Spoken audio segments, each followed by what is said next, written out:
We are inching closer and closer to the release of Pikmin 4. And the closer we get, the more I start to wonder about things like, what might the final boss of Pikmin 4 be like? Hello everyone, you're watching Variety Television, and welcome to another Pikmin 4 video. Today, we're going to take a look at the bosses of Pikmin's past and see what it can tell us about Pikmin 4's final boss. Not to get ahead of myself, but it's more than you may realize. First, let's take a look at Pikmin 1's final boss, King Bulborb. It's common practice for a Pikmin game's final boss to require mastery of all of the Pikmin types, and King Bulborb was their first attempt at this. I expect the final boss of Pikmin 4 will be no exception, but I'm positive it won't be King Bulborb. I have two main reasons for this.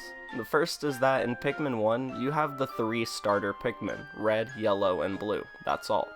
And understanding that the final boss needs to utilize all the Pikmin types, we see this one start to fall apart immediately. Because honestly, the only Pikmin that you actually need to beat the boss are yellows for their bomb rocks. Reds and blues are mostly used for clearing the path up to the boss, and then the yellows are used for the fight. And now, with so many Pikmin types, this one seems quite underwhelming. The Pikmin devs thought so too, which is why King Bulborb is almost a regular level enemy by the time Pikmin 2 rolls around. I think we could see the King's return as a mini-boss or early game boss. Speaking of Pikmin 2, however, let's address the Titan Dweevil in the room.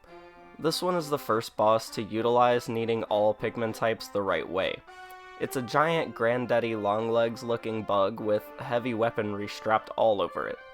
Each weapon requires a specific Pikmin type to take care of, and this boss poses quite the challenge.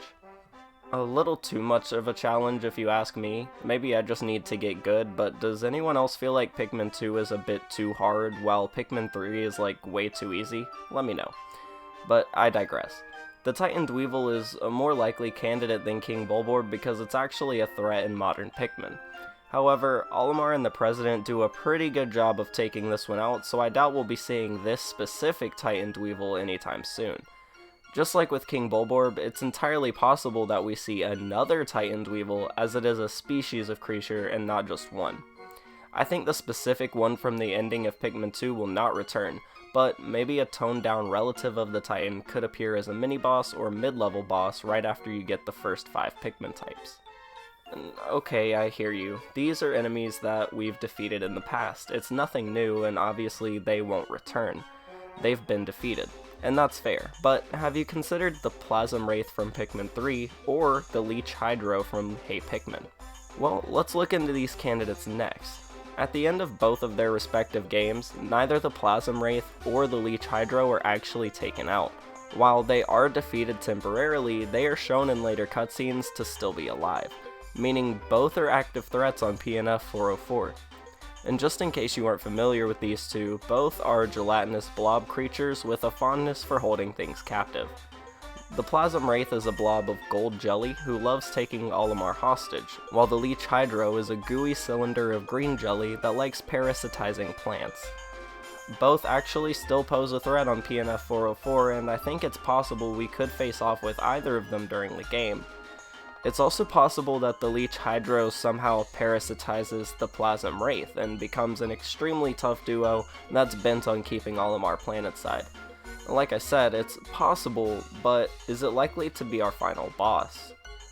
In Pikmin 4, I think the only way the Wraith or the Leech return is if they've somehow fused.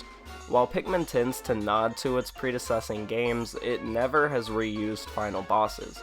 And after developing Pikmin 4 for a decade, I don't think it's gonna start now.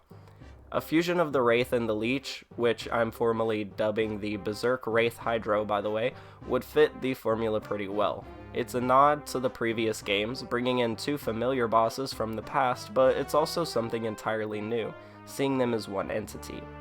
This fusion would allow for new powers to develop in the Wraith, causing it to have new attacks for dealing with the White and Ice Pikmin, as well as powered up versions of its previous attacks for Red, Blue, Yellow, Rock, and Winged Pikmin.